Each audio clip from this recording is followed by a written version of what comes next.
Halo, selamat malam, leader member. Waduh, saya cek and recheck dulu nih. Punya absen dulu nih. Ada siapa aja yang hadir, dari kota apa aja. Sebelum saya mau mulai, teman-teman, saya mau kasih tahu bahwa Zoom kita rata-rata Anda kalau login, kameranya akan nyala. Jadi please Anda yang mandi, atau Anda yang mau ganti baju, jangan harus hati-hati ya teman-teman ya. Saya selalu ingetin, kalau saya yang Zoom, saya selalu ingetin bahwa kamera Anda nyala teman-teman. Ini suara saya jelas ya? Jelas ya? Oke. Jadi hati-hati, eh, jangan ada yang kebablasan. Soalnya tiap Zoom ada yang mandi, ada aja yang telanjang. Jangan ya teman. Ini bisa repot nih sekali telanjang di sini, repot teman-teman ya. Oke teman-teman, hari ini kita kedatangan seorang suhu, master feng shui, bukan hal yang mistis, bahkan benar-benar bisa dibuktikan secara ada teorinya, ada ilmunya bahkan. Nanti saya akan jelasin orangnya dulu, tapi sebelum itu saya mau nunggu Zoom kita full dulu teman-teman, sambil nunggu ada absen. Saya pengen lihat nih dari kota apa aja sih. Kita nih hari Jumat jarang-jarang Zoom ya teman-teman. Jadi kalau Jumat itu selalu special artist. Jadi Anda kalau Zoom nggak selalu dengerin tentang AFC mulu sih. Jadi kita di AFC di channel kita mau ada teman-teman juga belajar soal soft skill yang lain. Kemarin face reading, hari ini Feng Shui. Saya no idea sih soal Feng Shui apa, makanya kita dengerin aja deh dari masternya. Saya mau lihat nih Kebumen, Surabaya, Wonosobo, Salatiga, Sydney. Wah, ada Sydney, ada Pekanbaru, Jakarta, Manado, Bekasi, Serang. Saya pengen lihat lagi. Denpasar, Semarang, Banjarmasin, Jayapura, wah, Bali, Pontianak, Yot, Jogja, bos, ada yotnya. Lampung. Wah, kayaknya nanti, oh ya, seminggu 2 minggu lagi saya akan roadshow ke Lampung. Agustus juga saya akan roadshow ke Jogja. Anda yang nggak positif silakan ketemu. Corona yang badannya nggak enak jangan minta ketemu ya. Di rumah aja, stay safe ya. Oke, kita udah pemanasan nih ya.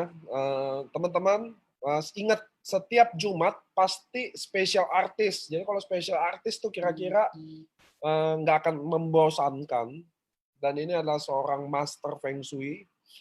Saya panggil aja langsung ya suhunya ya. Tunggu, mana suhunya nih? Namanya Pak Suntoro. Dia juga udah aktif jadi Ronin ya sekarang ya. Kayaknya ngejar samurai deh. Karena saya tahu pembelian pin code-nya, digital pin wallet-nya kencang. Halo? Yes, Niko. Nah, ini suhunya. Halo Pak Sun, apa kabar? Puji Tuhan, kabar dahsyat. Udah samurai sekarang, Nik. Udah sampai, kan saya udah bilang. Saya udah lihat terus transaksinya. Wah, ini lagi ngebut bener ini Pak Suntoro. Oke, teman-teman. Ini Pak Suntoro, mungkin sebelum mulai materinya, Pak Sun kita kenalan-kenalan dulu ya Pak Sun, bagi yang belum tahu. Yes, silakan. Boleh Pak Suntoro kenalin Pak Suntoro siapa, usia, domisili, status, sama yang terakhir mungkin udah berapa lama sih di dunia ini gitu loh Pak Sun. Ya teman-teman juga sebelum kenal materinya kenal juga nih kan. Soalnya Pak Suntoro ini juga member AFC, sekarang udah samurai, aktif artinya teman-teman karena kita di AFC semua keluarga, which is kita minta dia lebih kenalin dirinya. Silakan Pak Sun. Oke, thank you Niko, thank you teman-teman semua ya. Kita keluarga besar dalam keluarga besar AFC ya. Perkenalkan saya Suntoro, saya tinggal di Balikpapan. Jadi sehari-hari saya hidupnya di Balikpapan Bapak Ibu. Dan seringkali kalau lagi normal biasanya lagi nggak di lockdown kayak sekarang gini, saya sering roadshow juga, bikin seminar-seminar, kelas-kelas tentang feng shui, face reading dan lain-lain, dan kadang-kadang diundang juga untuk korporasi ya. Nah, karena basisnya kita itu feng shui-nya bukan yang mistis, karena memang aslinya bukan mistis ya. Terus status sekarang udah menikah, udah punya anak 2 ya, istri 1 saja. Oke. Nah, Pak Sun, boleh kasih sedikit highlight aja sebenarnya ini yang nanti akan dibawakan nih acaranya sebenarnya feng shui-nya apa sih dan apa sih yang teman-teman nanti bisa pelajari di ini. Mumpung nih ada 416, jadi slotnya tinggal 80 orang lagi di Zoom. Apabila Anda teman-teman di Zoom full, lihat di layar handphone Anda di sebelah kanan atau kiri ada live on Facebook, Anda klik masuk ke link itu, Anda akan jadi masuk nonton di Facebook. Anda boleh share ke domain-domain Anda ya. Nah, oke, Pak Sun boleh nggak sih ada highlight apa sih materi Ya. hari ini dan apa Jadi sih yang teman-teman? kalau bicara tentang Feng Shui itu ya, sebenarnya Feng Shui ini sebuah pengetahuan yang dulu itu hasil dari sebuah observasi. Nah, memang sekali lagi backgroundnya dari Cina ya, seperti face reading juga. Namun face reading itu belakangan berkembang pesatnya di Jerman. Nah, Feng Shui ini juga lucu, belakangan berkembang pesatnya di Rusia ya. Jadi Rusia itu sekarang udah top banget yang namanya Feng Shui itu, karena mereka waktu mempelajari dengan detail yang sebenarnya Feng Shui itu menemukan bahwa ini bukan mistis, bukan klinik gitu ya. Jadi Feng Shui ini sebenarnya adalah ilmu pengetahuan alam. Ya, jadi kita mengkombinasi antara fisika, geografi, ya, dan juga beberapa pelajaran statistik sebenarnya. Nah, jadi di Feng Shui itu juga ada yang internal dan ada yang eksternal, ya. Nah, kalau di internal tuh kita selalu bawa alat namanya kompas, oke? Kompasnya kelihatannya banyak kan hurufnya apa segala macam itu kan, sebenarnya itu sama kayak kompas biasa yang 360 derajat itu juga. Nah, tulisan-tulisan Cina di tengahnya itu contekan sebenarnya. Jadi zaman dulu tuh para suhu-suhunya tuh kelihatan keren gitu kan, padahal dia juga nggak mau ngafalin dengan ribet. Jadi situ jadi ada kepeannya, udah situ tinggal baca. Oke. Nah, jadi kalau kita sekarang kan nggak perlu, kita bisa ngerpenya di smartphone, gampang. Nah, Ya. jadi dari pengamatan alam itulah maka Feng Shui itu didevelop ya. Jadi orang-orang dulu itu menemukan tempat-tempat mana sih yang lokasinya itu kok ada satu tempat kan ya, kalau ditanamin tanaman susah banget tumbuhnya. Ada satu tempat ditanamin tanaman apa aja subur banget tumbuhnya. Nah, mereka mencari tempat-tempat yang subur seperti itu, ketemulah polanya seperti apa. Akhirnya didevelop Feng Shui itu. Nah, lama-kelamaan melihat pola ini, ternyata polanya pola berulang. Akhirnya mereka bisa membuat sebuah formula. Nah, formulanya itu yang kalau kita belajar Feng Shui-nya tidak dari perguruan yang tepat, tidak dari lineage yang benar, itu maka kita biasanya mendapatkan informasi yang misleading. Jadinya klinik-klinik gitu, padahal kalau di Feng Shui nggak ada seperti itu. Ya, di Feng Shui itu juga kita nggak mengenal tuh angka hoki, angka sial gitu nggak ada. Angka 13 jelek gitu nggak ada gitu ya. Angka sial ya, angka 4 sial gitu nggak ada ya. Di Feng Shui juga ada gitu. Itu kan giliran kalau misalnya cuma orang dulu tuh suka pleset-plesetan tuh. Karena angka 4 itu kalau identik dengan kalau bahasa Mandarinnya atau bahasa Cinanya tuh si 4 gitu ya, se mati gitu ya. Nah, jadi mereka takut. Tapi kalau dikasih duit 4 juta, 400 juta, 4 miliar, demen tuh diterima. Demen, jadinya bagus angkanya sih kalau. Iya, nah jadi nggak benar yang kayak gitu-gitu ya. Jadi nggak usah terlalu pusingin. Hari ini nanti kita akan belajar tentang yang eksternal. Karena kalau yang internal itu cukup lama studinya, ya karena banyak sekali rumusnya ya. Banyak rumusnya, benar-benar banyak. Dan sekarang saya sih kalau saya pribadi sudah saya computerize. Jadi saya sudah masukkan rumusnya dalam komputer. Jadi kita mengkalkulasinya lebih cepat dan mudah. Nah, hari ini nanti kita akan belajar tentang yang naked eye. Artinya dengan mata telanjang. Nggak perlu pakai alat apapun, pakai mata kita aja udah beres, ya. Siap, ini saya udah siap nih. Awalnya naked eye itu agak orang kan nggak semua baca deh. Pak, ini maksudnya mata telanjang ya? Bisa lihat, bukan lihat-lihat yang telanjang saya bilang. Nah, ini teman-teman kayaknya kita udah bisa mulai, udah running 460 orang di Facebook juga udah rame.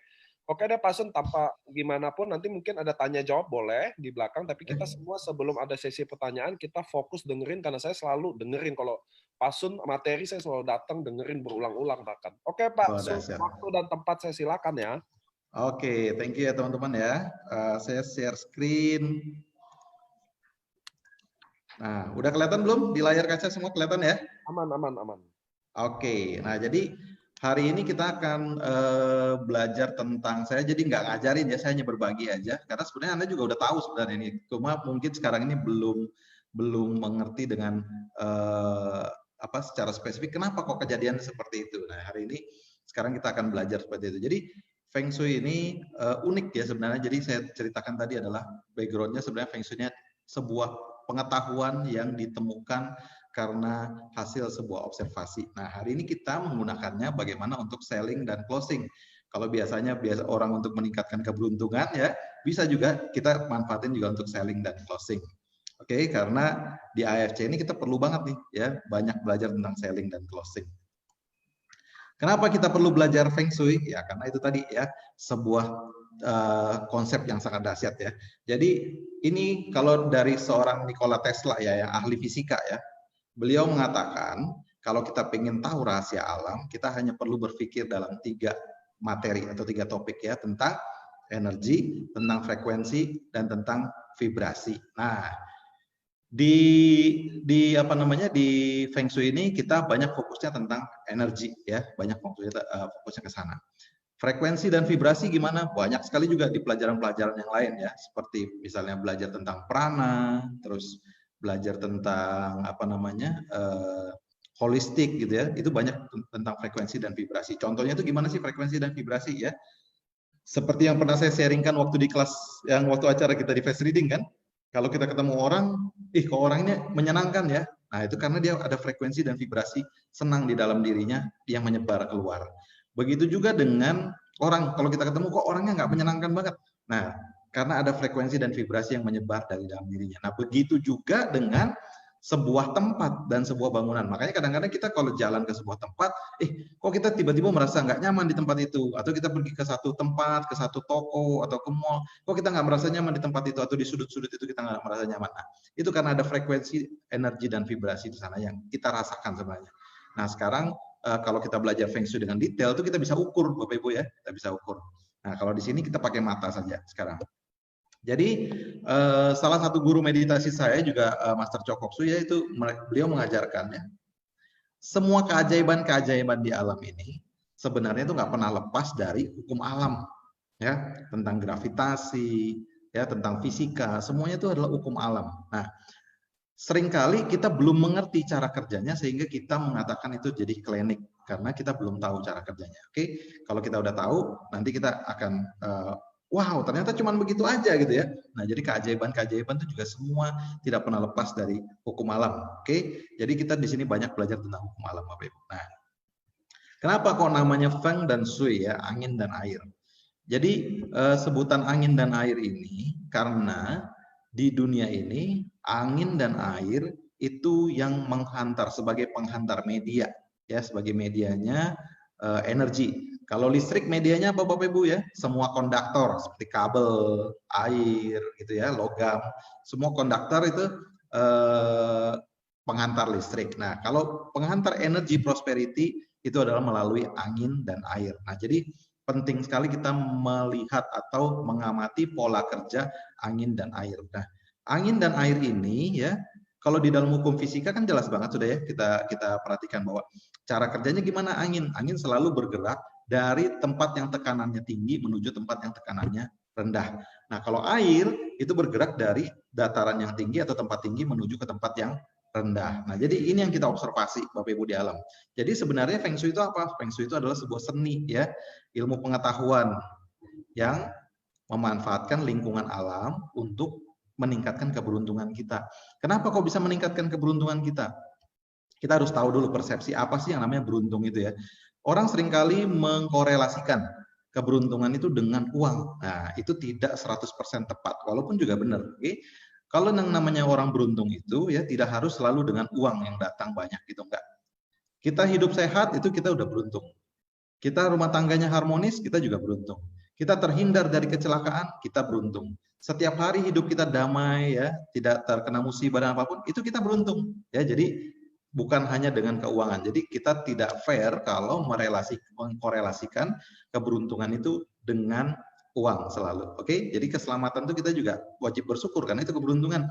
Setiap hari kita bangun, kita beruntung Bapak Ibu. Kenapa? Beruntung kita masih hidup. Oke, setiap hari kita bernafas, beruntung kita masih bisa bernafas dan gratis.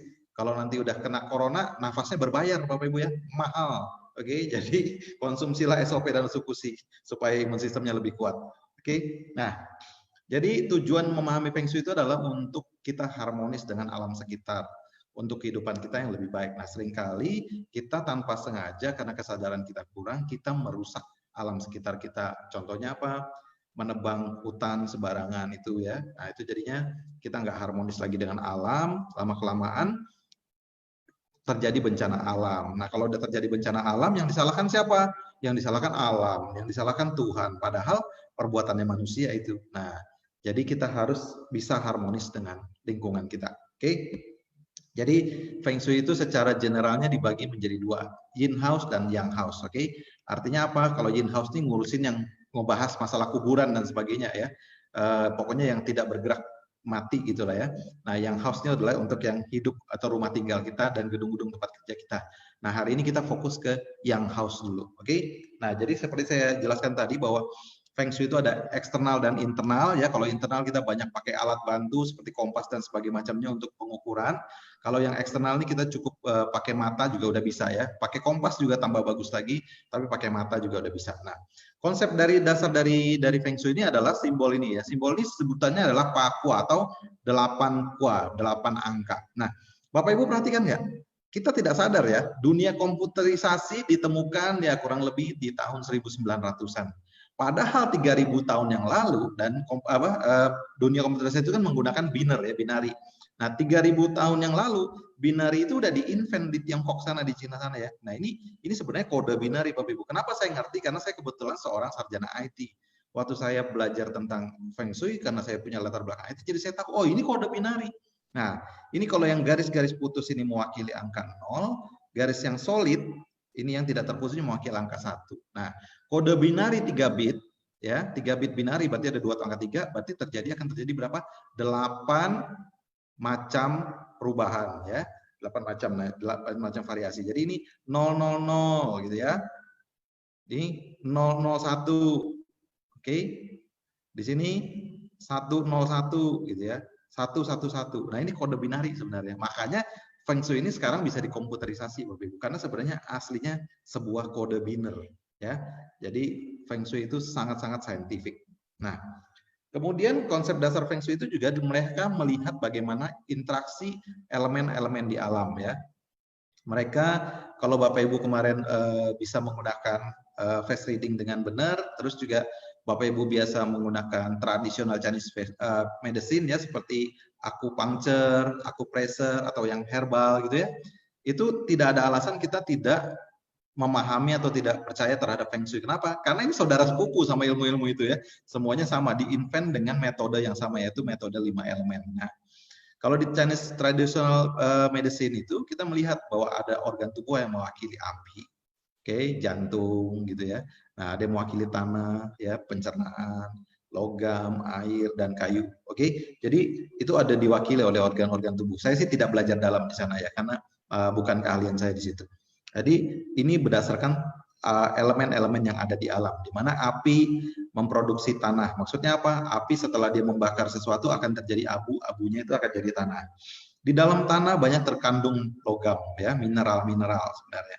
Mineral-mineral ini mengkondensasi uap air ya, jadi dia memproduksi air. Kemudian air akan menyuburkan kayu ya, kemudian kayu ini akan menjadi bahan bakarnya api. Nah, demikian prosesnya berulang-ulang terus ya sirkulasi di alam semesta ini. Ada juga yang namanya proses saling mengontrol. Contohnya, ini api dia mengontrol logam atau melumerkan logam ya. Kemudian logam memotong kayu. Kayu mencengkram tanah atau membelenggu tanah ya supaya tanahnya tidak longsor. Nah, tanah membendung air, kemudian air memadamkan api. Nah, ini siklusnya juga sama, ini siklus saling mengontrol. Jadi ada siklus produksi, ya, ada siklus mengontrol. Nah, itu yang dasar dari alamnya kalau kita perhatikan Bapak Ibu ya. Jadi kalau kita mengerti tentang cara kerja ini, maka kita bisa menggunakannya dalam kehidupan kita sehari-hari sehingga kehidupan kita jadi mudah. Kenapa? Karena kita dibantuin dengan hukum alam. Kenapa saya bilang itu penting belajar tentang hukum alam? Karena hukum alam itu pasti terjadi, Bapak Ibu, pasti terjadi. Ya, contohnya itu salah satunya gravitasi. Nah, jadi kalau kita nggak ngerti hukum alam itu jadi susah. Contoh ya, padahal kalau kita mengerti itu kita menjadi mudah. Contoh ya, kalau misalnya kita mengerti tentang hukum alam, contohnya itu bulan purnama. Setiap bulan purnama apa yang terjadi di muka bumi ini? Air laut, air sungai pasang. Pokoknya sangat airnya pasang naik gitu ya. Nah, kalau kita bisa mengerti tentang hal ini, kita seandainya seorang nahkoda kapal, saya bawa kapal besar gitu ya, saya mau masuk ke sungai dari laut. Nah, kalau saya salah kalender, itu kapalnya akan kandas. Kenapa? Karena air sungainya surut ya, surut ya, jadi kapalnya nggak bisa masuk. Nah, sementara kalau kita tahu hanya dengan melihat bulan purnama saja, menungguin kapan itu bulan purnama ya, jadi kita tahu itu ada air pasang kapan dan air surutnya kapan. Nah, jadi kita bisa manfaatkan itu. Itu kalau dengan memanfaatkan baru satu faktor ya, tadi gravitasi dari bulan purnama. Dan bulan purnama itu siklusnya tetap ya. Kalau menurut kalender lunar, bulan purnama itu setiap tanggal 15 bulan purnama, kalender lunar itu pasti air pasang. Oke, kalau nggak pasang hati-hati, segera lari dari laut, jauh-jauh dari laut, karena berarti tanda-tanda itu udah mau tsunami ya. Nah, kemudian apa lagi contohnya? Bapak Ibu pernah nonton film Nemo kan? Film Finding Nemo, oke? Bagaimana waktu bapaknya Nemo sama si Dory pergi ke Australia waktu dia diajarin sama pada rombongannya penyu ya. Karena mereka mengetahui tadinya tuh mau berenang menuju ke Australia setengah mati, susahnya minta ampun ya. Begitu ketemu sama rombongannya penyu, mereka kasih tahu, kamu manfaatin aja tuh arus laut. Kamu tinggal menunggangi arusnya aja, kamu akan cepat sampai ke Australia. Nah, setelah mereka tahu, karena kan tidak bisa melihat arusnya ya. Jadi begitu masuk ke arusnya, maka kita mudah. Nah, begitu juga dengan di Feng Shui sama. Di prosperity energy itu ya, kalau kita tahu bagaimana cara pergerakannya dan perubahannya, kita tinggal menungganginya saja dan bagaimana kita membuatnya masuk ke dalam rumah kita gitu ya, sehingga rumah kita juga jadi lebih peaceful ya, energinya lebih sehat, lebih baik ya, membuat kita jadi tubuhnya lebih sehat sehingga kita berpikir jernih. Waktu kita berpikir jernih, kita bisa mengambil keputusan dengan baik. Waktu kita mengambil keputusan dengan baik, kita akan actionnya bagus. Waktu actionnya bagus, resultnya bagus. Nah, sehingga kadang-kadang orang selalu mengkorelasikan, wah waktu dia rumahnya Feng Shui-nya bagus, jadi punya banyak uang gitu ya. Karena kenapa? Karena tubuhnya sehat, berpikirnya bagus, dan dia bekerja mengambil keputusan dengan baik. Actionnya akan bagus. Sehingga dia bisa menghasilkan uang lebih banyak. Nah, seringkali manusia mengkorelasikannya hanya dengan uang. Padahal enggak loh, itu bonusnya tubuh sehat, selamat, dan sebagainya ya. Karena kenapa? Contoh, kalau orang badannya fit gitu ya, matanya bagus dan segala macam, ya kemungkinan kecelakaan karena dia misalnya kelalaian dia jadi lebih kecil. Nah, jadi lebih mudah selamat gitu ya. Jadi keberuntungan itu lebih banyak faktor yang seperti itu. Nah, kalau nanti lama-kelamaan diakumulasi, itu akan menciptakan yang namanya tadi luck, keberuntungan yang sejati. Oke, itu bagaimana contohnya sih memanfaat keberuntungan sejati itu ya? Contoh, Bapak Ibu tahu kan kalau misalnya kita melihat ada filosofi ya, filosofi yang bahwa kalau kita kerja keras itu akan mengalahkan bakat. Itu benar banget loh Bapak Ibu ya. Jadi perhatikan baik-baik. Anda sehebat apapun punya bakat, tanpa kita bekerja keras berlatih, nggak akan terjadi apa-apa. Ya, nah, jadi kerja keras itu bisa mengalahkan bakat. Itu benar banget. Namun kalau orang yang berbakat ini juga kerja keras, nah orang yang tidak berbakat di situ kerja keras pun kalah. Karena dia udah berbakat, dia kerja keras juga. Jadi action itu perlu ya. Bukan hanya sekedar kita banyak berolah energi, tapi kita juga perlu action. Nah, jadi kalau misalnya dia udah berbakat, dia kerja keras, plus keberuntungannya bagus, nah itu akan hasilnya luar biasa. Contoh, misal di dalam sebuah turnamen golf ya, Rory McIlroy misalnya ketemu dengan Tiger Woods ya, ketemu dengan Justin Rose dan sebagainya. Itu kan semuanya orang-orang yang berbakat, latihannya keras-keras luar biasa sehingga para jadi juara dunia golf gitu kan. Pada saat misalnya mereka sama-sama bertemu dalam satu turnamen, hanya akan ada satu loh yang jadi juara. Nah, ini ditentukan apa di sini?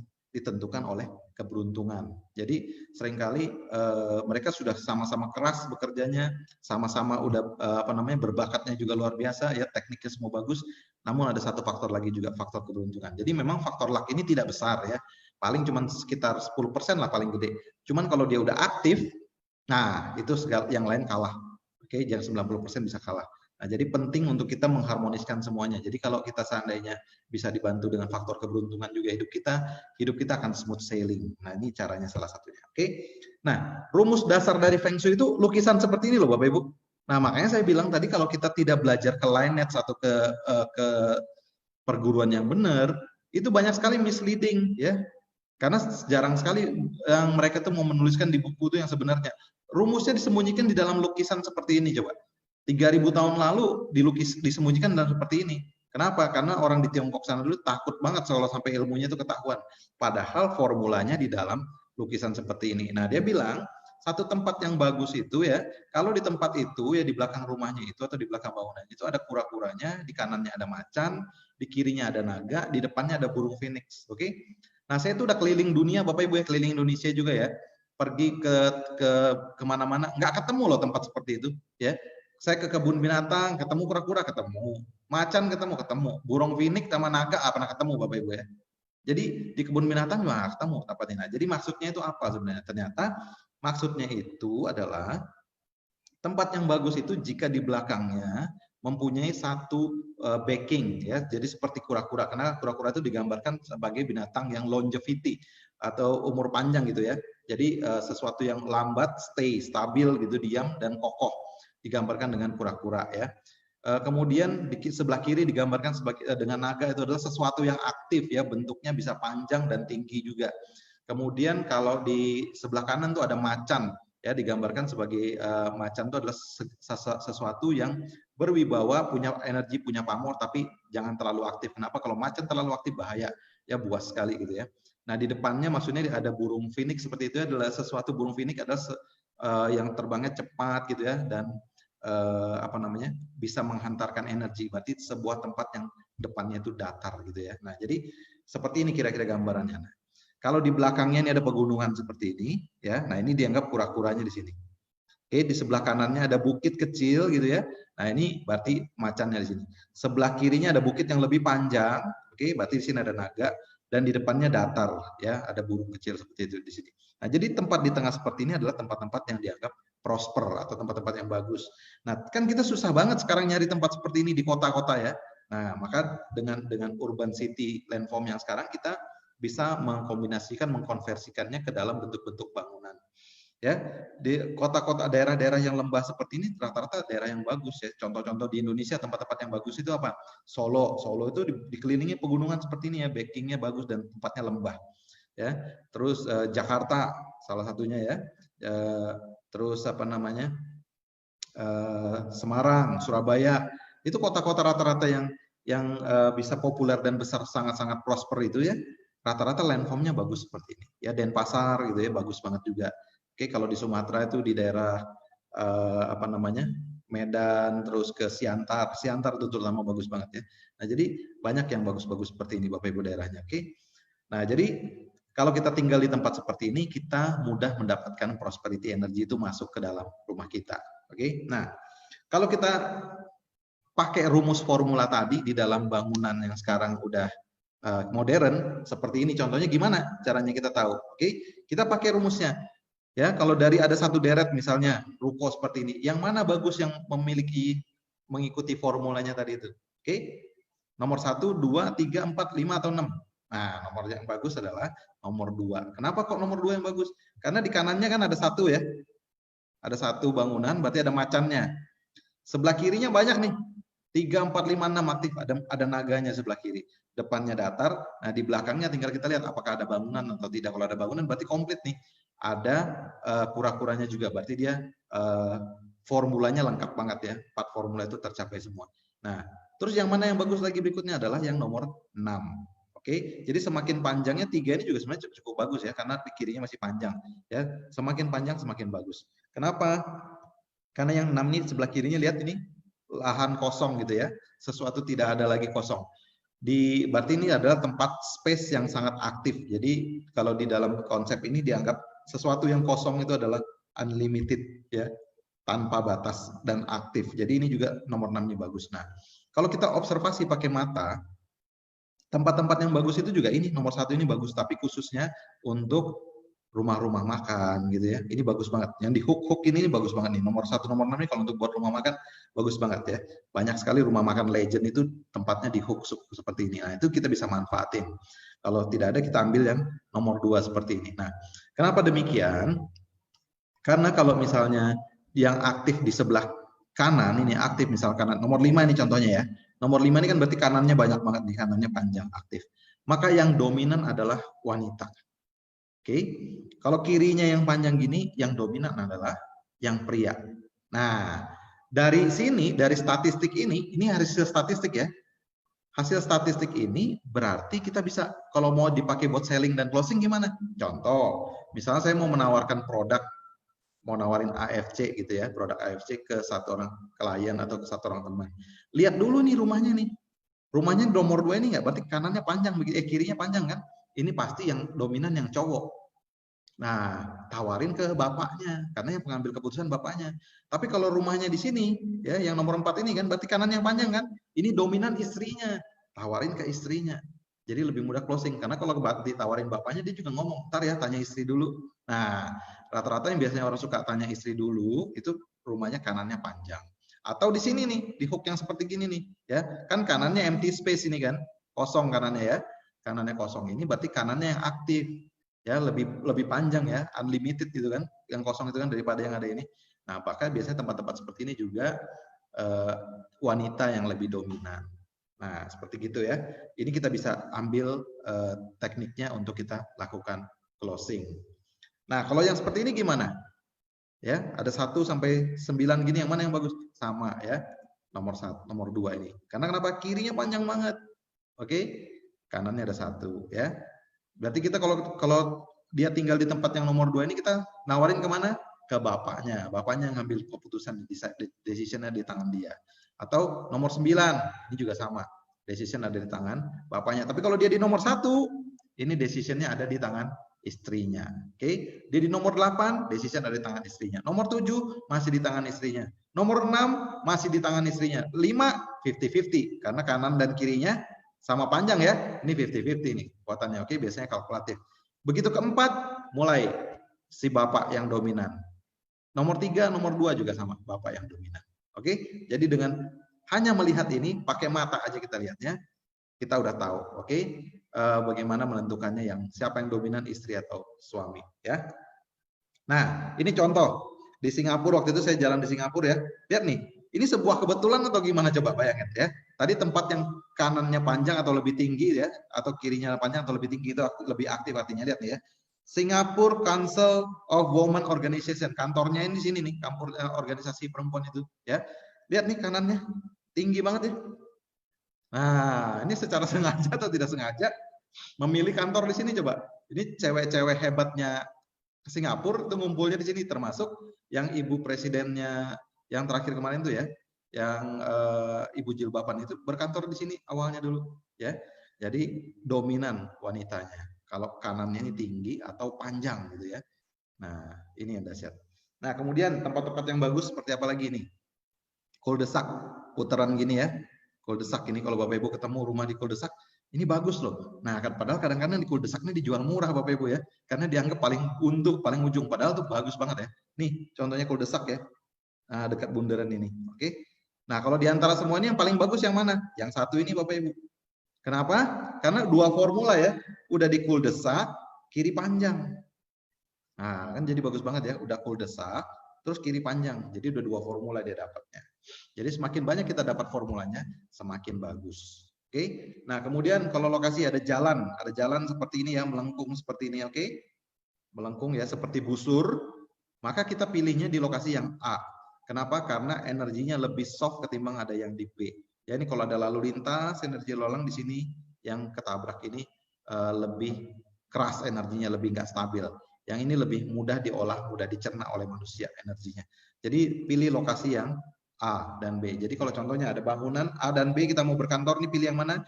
Pilih yang A karena dia di dalam tikungan gitu ya, dalam busur tikungan. Ini bagus banget. Oke. Kemudian, nah ini yang kita harus hindarin. Yang harus hindarin ini kita bisa manfaatkan buat dagangan barang-barang produk-produk kita AFC Bapak Ibu. Kenapa? Karena ini berhubungan dengan kesehatan. Kalau Bapak Ibu lihat nih rumah, pendek sendiri di tengahnya, kiri kanannya tinggi, ini namanya suppress, oke? Ada tekanan. Ini berhubungan dengan kesehatan apa aja? Ya, tekanan pikiran, bisa bikin depresi, ya, tekanan darah dan segala macam. Jadi cocok ya, bisa ditawarin produk AFC untuk bantu tekanan darahnya juga. Nah, oke, ini caranya, makanya saya bilang tadi untuk selling dan closing, terutama yang berhubungan dengan produk kita di AFC, oke? Yang kedua, nah ini lihat nih, tusuk sate, ya, sudah tusuk sate, surprise lagi juga begini, ya ini makanya nggak bagus, jelek sendiri deh gini ya. Ya kita ini kiri kanannya bagus banget nih, hancur sendiri. Nah ini jadi tusuk sate ini juga nggak gitu bagus Bapak Ibu ya. Kenapa? Karena juga dia berhubungan dengan kesehatan. Kesehatannya apa? Macam-macam. Nanti kita lihat dia tusuk satenya di sektor mana. Nanti di halaman terakhir saya akan kasih lihat ya bagian sektor-sektornya. Jadi kalau tusuk satenya ini misalnya di arah timur, nah di apa artinya? Kalau di arah barat apa artinya ya? Jadi banyak macamnya. Kita bisa melihatnya itu juga. Oke. Nih, yang terus dekat Sutet ya. aliran tegangan tinggi gini juga nggak bagus. Ini bukan hanya berdasarkan Feng Shui, memang berdasarkan kajian kesehatan juga nggak bagus. Karena kenapa? Radiasi begitu tinggi di tempat dia, seringkali katanya bisa mudah kena kanker, gampang sekali, apa segala macam. Makanya kalau ada perumahan-perumahan yang di daerah seperti ini, ya Bapak Ibu bisa dijadikan prospek untuk jualan produk AFC. Karena biasanya sakitnya banyak bermacam-macam ya. Ini dia. Kemudian, nah ini wind tunnel. Oke. Jadi ada bangunan, ada seperti goa, seperti ini di bawahnya ya. Nah ini yang di atasnya ini nggak bagus nih. Oke, ini biasanya punya problem apa? Punya problem yang hubungannya dengan seks organ. Oke, nah jadi kalau ada lihat kayak gini, rumahnya orang ada bolong kayak gini, dia rukonya atau misalnya apa tinggal di atasnya, ya apartemen misalnya bolong gini tinggal di atasnya, Anda boleh tawarkan sesuatu produk kita yang berhubungan dengan seks organ. Ini bisa terjadi seperti itu. Oke, nah ini juga namanya wind hole ya, lubang seperti ini ya. Ini satu apartemen unik sih, bentuknya bagus banget ya di Singapura. Tapi ini banyak sekali problemnya ya. Ini ada lubang ini yang namanya wind hole. Di sini mengakibatkan satu tekanan udara yang begitu besar. Ini kan kalau contoh ya, angin itu kalau lubangnya makin besar, makin gak ada bunyinya Bapak Ibu. Di tubuh kita ini angin yang bisa berbunyi itu di tempat yang lubang-lubangnya kecil, salah satunya kentut. Nah, karena tekanannya besar di sini. Jadi yang di daerah ini, bangunan ini ya, ini yang lantai ini sekitarnya ini semua nggak bagus. Berhubungan dengan tekanan udaranya nggak bagus di sini Bapak Ibu. Ini bisa macam-macam penyakit nih, tekanan darah tinggi, macam-macam ya, kolesterol dan berhubungan itu. Ya jadi karena nggak stabil energinya. Jadi ini boleh ditawarin produk AFC di tempat seperti ini. Nah, atau yang ketabrak sudut-sudut tajam seperti ini. Ya, ini sudut tajam ini. Ini namanya poison arrow, sudut tajam seperti gini. Ini juga nggak bagus. Ini biasanya berhubungan dengan jantung ya, penyakit-penyakit kardio. Nah, silakan. Jadi kalau ketemu yang ketabrak sudut-sudut tajam kayak gini, Bapak Ibu boleh tawarin dengan produk AFC juga ya. Nah, ini ya, ini lagi ya wall knife. Ada potongan dinding tetangga seperti ini ya, mengarah ke jendela kita, apalagi kalau ke pintu utama kita. Bahaya ya kalau ada potongan dinding kayak gini ya, wall knife. Ini berhubungan dengan apa Bapak Ibu? Ya berhubungan dengan sesuatu yang dipotong juga di tubuh kita. Jadi seringkali bisa ada operasi ini, operasi itu, dan juga berhubungan dengan masalah-masalah jantung juga ini ya, wall knife ini. Nah, jadi hati-hati ya wall knife. Apalagi kalau di apartemen ya, seringkali di apartemen dibuka pintu apartemen depannya sudah ada dinding kayak gini. Nah, ini bahaya. Dan buat Bapak Ibu apa? Itu peluang tawarkan produk AFC. Ini lihat nih ya, poison arrow nih ya, sudut-sudut tajam seperti ini ya, segitiga seperti ini. Ini mengakibatkan jantung ya, masalah-masalah kardio. Jadi kalau Bapak Ibu apartemen tiba-tiba tinggal di lantai berapa ada sudut tajam seperti gini, nah itu bahaya. Dekat dengan tower BTS ya, BTS-nya GSM itu seperti ini juga bahaya. Oke, ini yang mengakibat banyak problem-problem jantung juga semua ini ya. Operasi dan sebagainya, dia hati-hati ini seperti ini yang sudah tajam. Ya kita jadi harus perhatikan tetangga kita. Jadi kamar tidur kita itu kalau jendelanya kita melihat keluar, ternyata jendela tetangga, atapnya tetangga tajam begini di depan kita. Itu udah potensi. Oke, nah ini boleh ditawarin SOP kan? Boleh ya, buat bantu. Nah ini juga tangki air nih, yang kayak gini ya. Tandon di depan pintu begini ya, depan rumah, ini nggak bagus juga ya. Ini menandakan di rumah ini banyak yang konsumsi obat. Oke, jadi water tank ini nggak bagus juga. Oke, ini kita kalau melihat seperti ini pasti di dalam ini banyak konsumsi obat. Daripada konsumsi obat, coba tawarkan produk kita ya, produk AFC. Jadi ini juga sama ya, ada tiang listrik di depan pintu atau di depan rumah kayak gini ya, apalagi persis motong di pintu, ini bahaya banget juga ya. Ini banyak berhubungan dengan jantung ya, kolesterol tinggi, tekanan darah tinggi dan macam-macam yang ada seperti ini. Oke, bahkan berhubungan sudah jangan-jangan udah bypass pasang ring dan segala macam operasi dan kalau ada seperti itu ya. Nah, yang terakhir nih tadi Bapak Ibu ini perhatikan. Ini yang namanya harus dihindari juga missing sector. Oke, missing sector ini contoh, ini rumah yang tidak simetris. Rumah itu kan maunya ngotak gini ya. Ngotak square itu yang bagus. Oke, kalaupun ada permainan segini sedikit ya, maju mundur 1 meter, 1,5 meter ini masih oke lah untuk profil dan variasi. Tapi kalau udah cowok hilang seperti ini dan hilang ini udah hilang 1 hektar. Ini tinggal tergantung rumah kita, lihat nih. Ini kan utara ke sana ya. Berarti rumah ini kan hadap sini pintunya. Berarti rumah ini menghadap selatan. Nah, ini tinggal lihat. Kalau rumah ini menghadap selatan, berarti ini sektor apa ini sekarang nih? Ya, north. Ini kan berarti east di sini ya di kanan ya. Berarti ini north east. Nah, north east yang hilang berarti dia problem dengan pencernaan, tulang belakang dan hidung. Berhubungan nggak nih pencernaan dengan produk kita usus ya? Boleh dibantu. Problem tulang belakang boleh dibantu. Dengan SOP juga boleh. Nah, ini jadi silahkan tawarin produk ini. Kalau Bapak Ibu lihat rumah seperti ini modelnya. Ini missing juga di daerah sini nih. Ini tadi arahnya south dengan west, berarti southwest ya. Lihat, masalah kulit, gas lambung. Nah, ini juga problem. Itu tadi yang missing. Begitu juga yang nonjol nih, protrude istilahnya. Tonjolan gini ya, nggak simetris, tiba-tiba rumahnya nonjol gini. Nonjolnya di daerah mana? Ini kan tadi south, arah sini south ya. Ini east, berarti southeast, lihat nih. Southeast berhubungan dengan liver, oksigen di dalam tubuh, artritis, dan masalah pinggang. Jadi kalau Anda lihat rumah yang asimetris seperti ini, nggak simetris seperti ini, banyak ini yang Anda bisa tawarkan produk kita untuk kita selling dan closing. Nah, begitu juga tadi tusuk sate. Tusuk sate lihat nih, ini tusuk sate rumahnya misalnya ini ya. Berarti di south kan? Ini masalah mata, masalah kardiovaskular, tekanan darah tinggi. Oke, kalau dia tusuk satenya datangnya dari arah utara, tinggal lihat nih, north. Ginjal, telinga, kandung kemih, dan depresi. Nah, oke Bapak Ibu, bagian ini boleh difoto nih, silahkan difoto atau di capture ya, yang bagian ini, karena kan ngafalinnya ribet nih ya. Oke, silakan. Nah, materinya udah habis Bapak Ibu ya. Jadi terima kasih ya AFC udah ngundang saya juga hari ini sharing, dan saya happy banget bisa sharing sama Bapak Ibu. Jadi sekarang kita boleh diskus. Saya kembalikan ke Niko ya. Silakan Niko. Oke Pak Sun, tunggu saya nyalain kamera. Karena saya kalau dengar nyatet sambil nyatet. Dahsyat.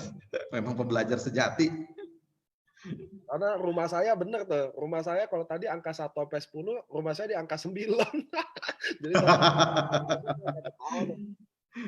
Jadi nyonya pegang kendali ya. betul, duit saya emang ada di nyonya. Betul loh itu. Ini beneran. Saya kalau ada kayak leader-leader kayak Ko Adrian, Ko Budi Daprin udah tahu. Saya memang keuangan saya taruh di istri karena saya boros orangnya. Jadi pas saya gini, wah gila saya emang kalau Pak Sun ngomong mah udah ternyata memang itu semua nggak ada yang kebetulan kalau saya mah percaya gitu.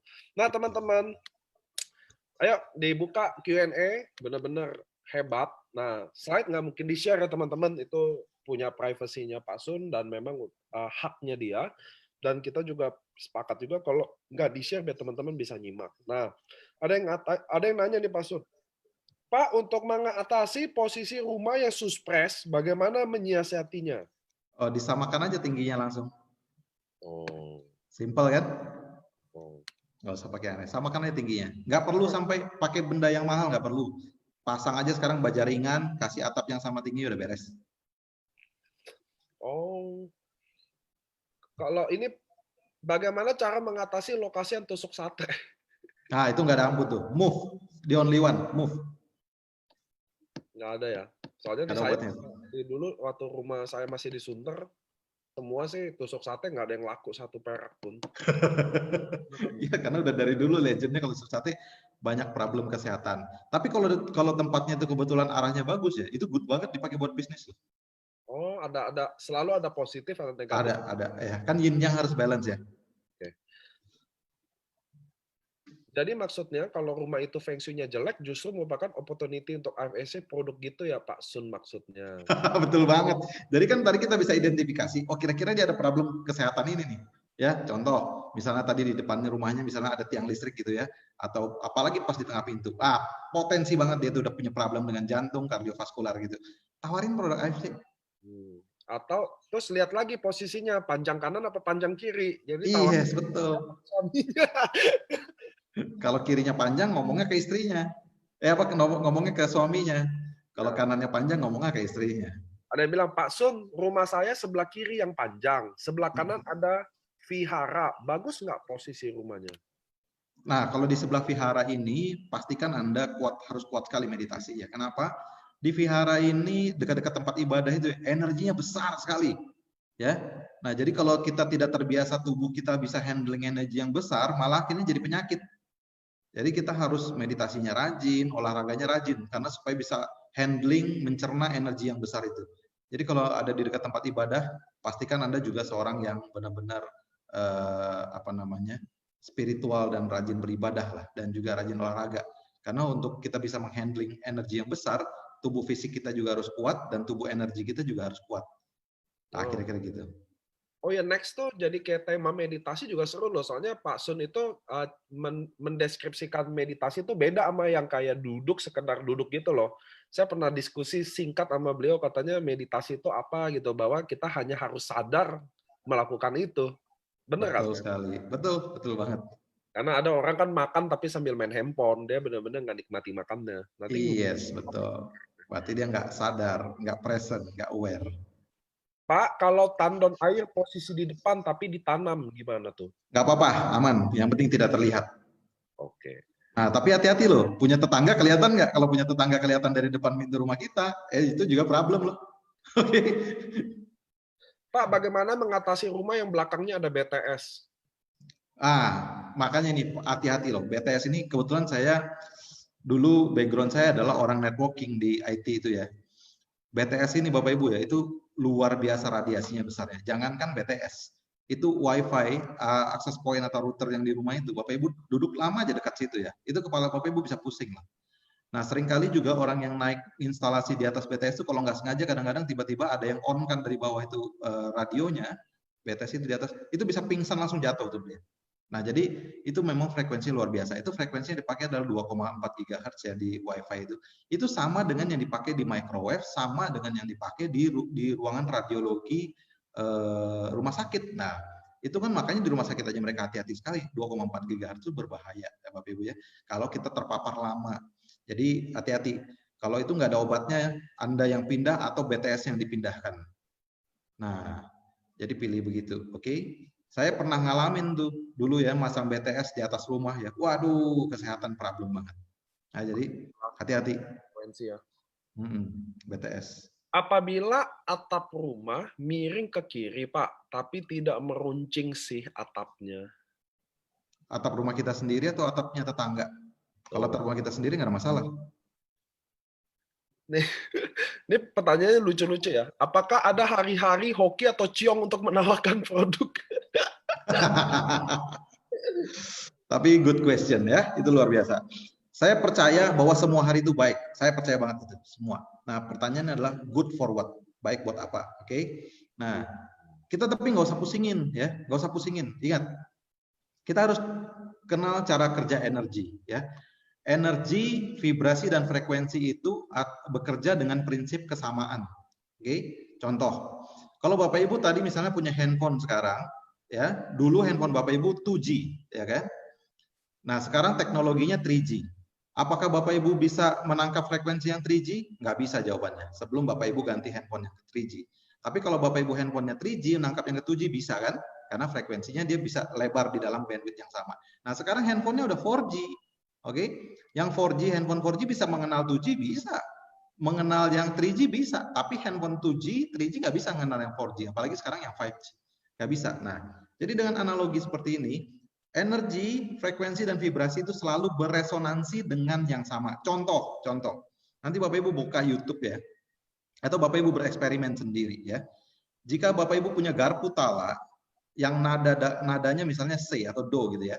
Anda ada 2 atau 3 garpu tala. Yang 2 didiamin aja, tapi tidak terlalu jauh dari situ ya. Yang 1 diketek, teng bunyi ya. Yang 2 akan bergetar bunyi loh.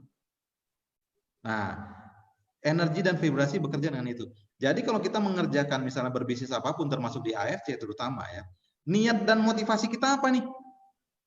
Kalau niat dan motivasi kita sekedar cuma mau dagang aja, mau uang gitu ya, nggak pernah peduli sama orang gitu ya. Padahal kita di sini tugasnya juga mulia banget di AFC ini, kita bisa bantu orang hidup sehat ya, bantu orang juga punya pendapatan. Kalau niat kita baik, nah biasanya Bapak Ibu ya, akan selalu disambut baik juga. Jadi nggak usah terlalu pedulin itu. Karena hoki atau luck itu bisa di-create Bapak Ibu, nggak usah khawatir. Bisa di-create. Salah satu cara meng-create-nya adalah dengan pikiran baik. Dengan perkataan baik dan dengan perbuatan baik. Itu salah satunya, ya yang paling mudah. Salah duanya feng shui, ya. Salah tiganya meditasi dan banyak lagi kita tentang seperti itu ya. Saya punya satu materi tentang prosperity sebenarnya ya. Itu yang membahas detail tentang itu semua. Itu kita bisa tahu satu persatu, bisa memahami bagaimana cara kita meng-create luck-nya kita. Ya, jadi salah satu yang sudah saya sampaikan tadi, dengan pikiran yang baik, perkataan yang baik, dan perbuatan yang baik, itu akan mendapatkan hal-hal yang baik. Jadi nggak usah khawatir nyari hari baiknya, ya karena semua hari itu baik, tapi good for what itu paling penting. Nah, ada satu pelajaran yang detail sih kalau kita mau tahu astrologi, itu tentang astrologi itu yang kita tahu hari ini goodnya buat apa? Apakah bagus buat belajar? Apakah bagus kita buat misalnya bidding, tender gitu ya? Ataukah bagus kita buat selling dari kita segala macam ya? Nah itu boleh apapun. Nah kalau hari ini misalnya kita nggak gitu bagus buat selling, akan boleh bagus buat prospecting dulu, kan buat prospecting. Terus Ya, kita bangun keakraban building rapport. Kapan closingnya? Besok good time baru di closing gitu ya. Jangan nunggu lama-lama. Oke. Dan percayalah Bapak Ibu, di dalam 24 jam itu good and bad-nya itu selalu bergantian seperti gelombang ya. Nah, kita nggak usah pusingin. Sebenarnya di dunia ini tidak ada yang bad. Ya, semua Tuhan tuh ngasih kita itu sebuah pelajaran sebenarnya di situ. Jadi nggak ada yang bad. Cuma kita penting tahu makainya buat apa. Yin itu dipakainya seperti apa, yang itu dipakainya seperti apa. Kalau kita ngerti cara makainya ini semuanya, nggak ada yang bad loh di dunia ini. Karena kita sepakat kan Tuhan itu maha baik kan. Kalau Tuhan itu maha baik, nggak mungkin Tuhan itu menciptakan sesuatu yang buruk buat manusia. Apalagi manusia itu katanya diciptakan menurut rupa dan citranya Tuhan itu sendiri. Gitu. Jadi pasti tujuannya baik. Nah, kira-kira gitu sih analogi berpikirnya. Beberapa pertanyaan lagi. Posisi tempat tidur sebaiknya bagaimana dengan posisi jalan? Oh, ada yang mistis-mistis yang dulu ya ngomong. Kalau misalnya kakinya ngadap ke jalan, terus seperti posisinya orang mati. Nah, itu nggak benar juga Bapak Ibu ya. Bapak Ibu kalau sekarang lihat ke rumah duka yang di kota besar, ada yang bentuknya rounded ya. Biasanya mayatnya ngelilingin pilar, itu kakinya kan banyak yang nggak ngalahin ke jalan. Jadi nggak usah pusingin ya. Kalau misalnya kaki mau ngadap ke jalan juga nggak apa-apa ya. Jadi nggak usah terlalu pusingin yang aneh-aneh kayak gitu ya. Jadi harus pakai logik. Yang paling bagus adalah pastikan waktu kita tidur di bagian kepala kita, yang pertama tidak ada beam di atasnya. Tahu beam ya Bapak Ibu, balok, tidak ada balok di atasnya. Kalau ada balok gimana Pak? Simple, bikin plafon aja tutup beres. Nah kalau bikin plafon di kamar tidur sebaiknya flat, tidak yang drop ceiling. Karena kalau di drop ceiling jadi bentuknya jadi bentuk seperti beam kan.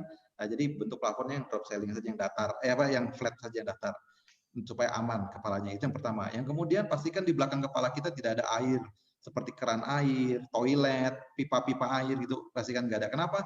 Karena waktu tidur kita butuh satu tempat yang benar-benar steady, calm energinya gitu ya. Nah, jadi jangan ada yang aktif. Kalau ada pipa air kan airnya aktif ya. Akuarium juga ngaruh ya?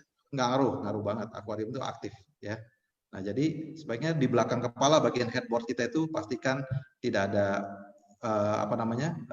itu WC klosetnya itu ya, tidak ada wastafel, tidak ada pipa air, ya shower dan sebagainya. That's it, sudah simple begitu aja. Oke, bagaimana mengatasi wall narrow atau BTS atau ujung menara yang kelihatan dari jendela atau pintu apartemen? Itu dia, nggak ada obatnya ya, kecuali BTS-nya move atau Anda yang move. That's simple ya. Jadi kita harus fleksibel seperti air. Kalau nggak bisa dengan cara ini kita yang ngalah. Ini ada pertanyaan lucu nih. Kalau rumahnya tidak ada tetangga kiri dan kanan, itu berarti dominan suami atau istri, Pak?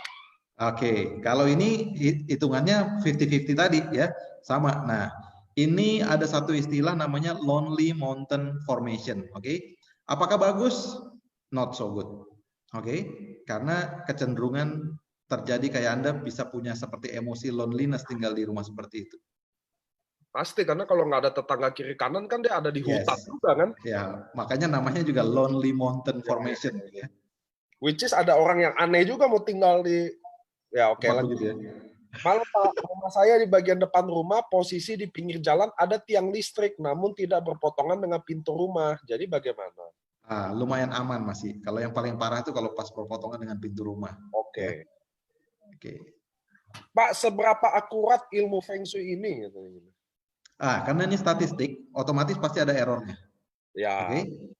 Pasti ada errornya. Balik-balik itu statistik. Namun kalau ditanya akurasinya berapa, dari pengalaman saya selama ini mempraktekkan ya, akurasinya di atas 90%. Oh ya? Yes. Waktu ngomongin soal rumah aja saya langsung kaget sampai ketawa-ketawa, udah nggak tahan bocor ketawa. Karena saya benar-benar wah gila hebat banget. Lanjut, rumah yang bagus. Saya sekarang mulai spesifik pilih tinggal 5 pertanyaan ya teman-teman ya, karena waktunya Pak Sun super mahal loh teman-teman, nih sejam juga. Nah Pak Sun saya mau nanya 5 pertanyaan lagi. Ada yang nanya sebenarnya rumah yang bagus ngadep mana sih? Nah, kalau ngadep ini juga sama ya. Jadi ngadep itu ada periodenya. Oke, ini sharing teman-teman boleh catat ya, ambil catatan ya. Jadi periodenya itu memang macam-macam tergantung pakai konsep apa. Tapi yang paling detail adalah kita pakai konsep yang 2718 itu ya. Jadi kalau misalnya sekarang ini periode yang 27 tahun. Dari sejak tahun 2017 ya, 2017 ya, ingat karena pergeserannya di 2017. Oke. Sampai 27 tahun ke depan, berarti 2044 ya? Yap. Nah, 2044. Itu arah yang bagus ya. Catat ya, ada 4. Oke. North, east, southwest, southeast. Oke. Nah, berarti arah kebalikannya kurang bagus. Oke. Sebelum 2017, arah kebalikannya itu yang bagus. Oke. Alhamdulillah saya di selatan. Mantap. Apartemen? Enggak, Atau rumah. landed house? Oke. Oke. Catat tuh ya teman-teman, penting loh. Saya aja nyatet. Yeah. Oke. Kita nggak ada selatan, man. Rumah nggak ada utara. Oh. Terus, Pak, bagaimana kalau depan rumah ada kali atau danau? Karena kan banyak ada orang kaya kalau rumah dekat danau, dekat kali yang gitu-gitu ya. Nah, itu dia. Sebenarnya dekat kali dengan danau itu kalau terlalu dekat nggak bagus. Ya, kenapa? Karena energinya aktif terus, ya nggak pernah steady gitu ya. Karena sementara kita butuh tuh energi yang subtle, yang lembut ya, yang steady, yang mudah kita absorb. Kalau terlalu aktif itu nggak bisa kita absorb. Makanya seringkali kalau Anda perhatikan bisnis-bisnis di pinggir laut ya, kelihatannya menarik tapi itu nggak pernah stabil bisnisnya. Ya, up and down-nya cepat sekali. Bisnis-bisnis juga yang seringkali hotel sukanya riverside gitu ya, mall riverside. Bisnisnya juga nggak gitu stabil. Nah, kalau Bapak Ibu perhatikan coba yang dulunya kaya banget ya. Terus pindah ke Pluit, belakangnya ada yacht situ kan. Bagus-bagus rumahnya keren-keren ya di Pluit kan? Ya, benar. Nah, sejak pindah ke situ biasanya kesehatannya mulai terganggu. Iya. Ya? Nggak berhubungan dengan uang, belum tentu uangnya habis, belum tentu ya. Tapi nomor satu kesehatan pasti problem. Nah, Pak, pertanyaan 2 lagi. Pak Sun, kalau rumah yang dulunya bekas kuburan bagaimana, Pak? Dulunya tempat pindahan kuburan-kuburan, gimana efeknya ke kesehatan dan ekonomi? Thanks. It's okay, nggak ada masalah selama formula tadi terpenuhi ya, nggak ada masalah. Karena kalau kuburan itu kan cuma bekas saja. Yang jelek dari kuburan itu apa sih? Sebenarnya bukan mayatnya kan? Kenapa? Kalau kita berpikiran mayat itu jelek, satu saat kita jadi mayat loh. Ya, jadi jangan berpikiran jelek. Oke, mayat itu is good. Oke, karena itu juga bagian diri kita. Yang tidak bagus di kuburan itu adalah karena energi akumulatif. Nah, Bapak Ibu biasanya kalau ke kuburan ngapain sih? Anda party nggak di kuburan? Enggak, nangis-nangis, ya. Nah, jadi ada sadness energi gitu kan, yang di situ kan. Terus biasanya kebanyakan orang dikubur itu apa? Penyakit. Nah, penyakit gitu ya. Jadi sickness energi yang berkumpul di situ diakumulat. Jadi kalau misalnya diakumulasikan, dikategorikan dengan energi yang buruk dan enggak, saya rasa di kuburan juga itu buruk, cuman energinya terlalu yin karena semuanya adalah silent, diam, tempat diam gitu kan ya. Jadi terlalu yin istilahnya itu. Nah, makanya kita sementara manusia yang hidup ini butuhnya adalah yang. Nah, namun kalau sudah jadi komplek perumahan dan mayat-mayatnya memang udah diangkat dan bagus dengan bersih loh ya, nggak ada masalah. Yang masalah itu kalau mayatnya masih ada di bawah tuh, tengkorak-tengkoraknya masih ada di bawah.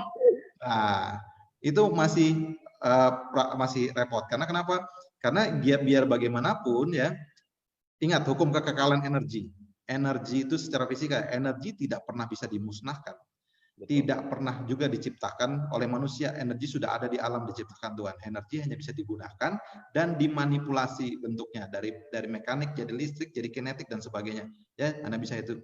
Nah, sejak manusia itu lahir ke dunia ini, tubuh kita ini energi. Tubuh kita energi ini ya. Tubuh fisik kita ini juga energi, tulang belulang kita juga energi. Energi kita itu masih ada dan energi itu punya kesadaran, ya. Jadi energinya itu masih ada di situ. Makanya kalau dia di-move, dipindahkan dengan benar, tidak akan masalah. Tapi kalau nggak dipindahkan dengan benar, nah itu yang akan jadi masalah. Oke. Oke. Pertanyaan terakhir nih dari Ya. Kobatsuki. Suhu nyambut periode 9 akhir 2020. Ngerti Feng Shui ini.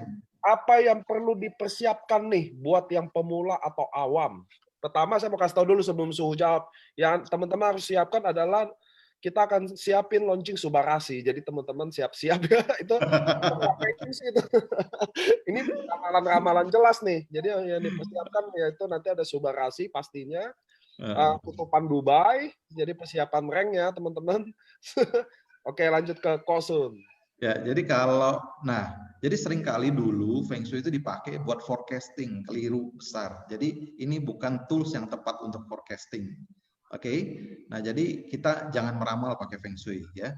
Apalagi meramal cuman pakai satu elemen sio aja gitu ya. Jangan, sangat-sangat tidak akurat ya. Ya, karena itu bukan tools ya. Silakan pakai astrologi, masih lumayan akurat. Oke. Nah, jadi kalau yang lain tuh nggak usah dipusingin. Nah, yang perlukan kita, kalau saya tipenya adalah manusia yang saya nggak terlalu mau pusingin tentang future. Yang saya lakukan adalah saya tipe orang yang mempersiapkan antisipasi. Nah, karena kalau antisipasi kita bagus, Anda don't care dengan future itu. Ya, kenapa? Karena future itu bisa kita create kok. Yang paling penting antisipasinya apa? Contoh, kalau sekarang ini kondisi krisis ini contohnya gitu ya. Kalau kita sudah mengantisipasi dengan baik, misalnya kita punya tabungan yang cukup ya, dana daruratnya cukup, Anda di lockdown 1 tahun nggak akan pusing. Karena dana darurat kita udah siap. Oke, nah itu bagian daripada antisipasi.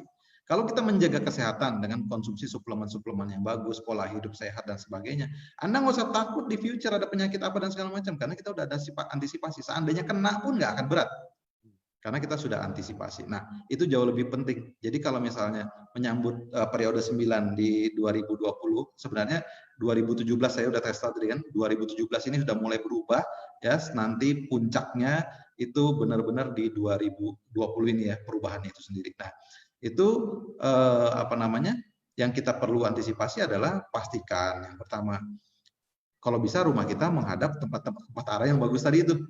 Ya, karena prosperity energy lagi datangnya dari 4 arah itu. Nah, kalau kita hadap di situ lebih mudah. Terus pertanyaannya, loh Pak Sun, kalau rumah saya itu udah telanjur hadapnya selatan atau hadapnya barat kayak gimana? Nggak usah pusingin Bapak Ibu ya. There always solution for every problem. Ya, solusi terburuknya adalah pindah. Tapi kalau masih bisa kita oprek, nah ini kan kita tadi baru belajar tentang yang eksternal ya. Yang internal tadi yang pakai formula internal banyak Bapak Ibu yang nggak usah pusingin. Kita ada teknik-teknik yang lain. Ya, jadi solusinya gimana? Nanti boleh undang saya. Nah ini oke, pertanyaan udah. Pak Sun boleh nggak nanti ketik nomor handphone Pak Suntoro karena udah banyak yang nanya juga. Nomor handphone Boleh. Pak Suntoro nanti Pak Sun boleh chat. Teman-teman jangan chat dulu ya. Pertanyaan juga udah selesai. Jadi nomor handphone Pak Suntoro dia akan kasih itu. Nah teman-teman saya akan tutup aja karena kita hari Jumat special guest aja sambil. Nah itu Pak Suntoro udah chat. Tolong jangan di-chat dulu biar chatnya nggak kemana-mana. Saya mau kasih tahu teman-teman, hal kayak begini bagi Anda yang percaya silakan, bagi yang nggak apa-apa, nggak usah Yes, nggak usah didebat-debatin, pusingin. nggak usah Ya. didiskusiin, ya benar. Ini kan kita cuma nambah aja soft skill, biar kita bisa nambah pengetahuan aja sih teman-teman. Ada orang yang percaya, go ahead, ada yang nggak apa-apa. Sama kayak dunia prospek, ada yang percaya sama enggak ya. Cuma Ya. ini AFC hadirin Pak Suntoro ini buat teman-teman nambah ada ilmu baru yang mungkin nggak pernah ada juga yang pernah sharingin hal beginian. Termasuk kami, saya juga hal-hal yang suka banget belajar hal baru. Kenapa sih kalau kita bisa pelajari, kenapa enggak? Nambah wawasan, kenapa enggak? Betul nggak sih teman-teman? Nah, oke teman-teman, mudah-mudahan dari sini kita bisa bisa belajar dari arah rumah yang baik, arah rumah yang enggak, dan itu ada dari dulu sampai Anda ketemu arsitek apapun pasti dia nawarin Feng Shui pasti udah ada sih. Bahkan setahu saya sekarang kuliah-kuliah arsitek udah ada pelajaran Feng Shui itu sedikit Yes, apa. sekarang jadi bidang studi wajib di arsitek. Betul. Terus yang Nah, kedua adalah kita bisa jadi tahu at least yang dominan suami atau istrinya, mungkin juga dari beberapa penyakit-penyakit yang kita bisa pancing, karena waktu kita prospek kan kita cari kebutuhannya, mungkin kita bisa tebak-tebak sedikit. Bagi teman-teman yang ketinggalan atau tadi kecepatan, nonton siaran ulangannya di Facebook ada, yang Anda bisa catat. Saya juga nyatat-nyatat kenapa ya nambah-nambah belajar, kenapa enggak sih? Ada ilmu lebih, kenapa kita nggak pelajari? Bagi yang nggak terlalu cocok atau apa, nggak apa-apa, nggak usah mau berargumen, nggak cocok ya udah, jangan, ya udah don't get it aja. Oke ya teman-teman, sebelumnya kita mau terima kasih ke Pak Suntoro dulu semuanya hari ini, dia udah luangkan waktunya ke Pak Sun semuanya. Saya mau terima kasih lagi ya Pak Sun untuk isi di AFC channel ini. Mudah-mudahan topik kedepannya menarik lagi. Karena topik Pak Sun nggak ada yang pernah dengar. Saya jujur nggak pernah dengar deh. Kayak gini-gini yang which is bagus banget, secara simple bisa diajarin ke kita, dan secara kita juga bisa terima, nggak ribet-ribet. Oke Pak Suntoro, saya mau bilang terima thank kasih. you. Thank you Dan banyak Niko, thank you teman-teman semua, thank you. Dan teman-teman AFC yang selalu ada di channel setia, saya yakin bahwa saya selalu bilang ke Anda, ingat, setiap pertemuan yang tidak Anda datang mungkin adalah pertemuan terpenting Anda di hidup Anda. Oke, saya mau bilang, saya mau tutup. Selamat hari weekend. Besok udah Sabtu, ada channel dokter setiap Sabtu. Oke teman-teman, see you hari Sabtu jam 3. Saya juga mau bilang terima kasih ke Pak Suntoro semua. Thank Dadah, you, AFC thank you, thank family. you, thank you.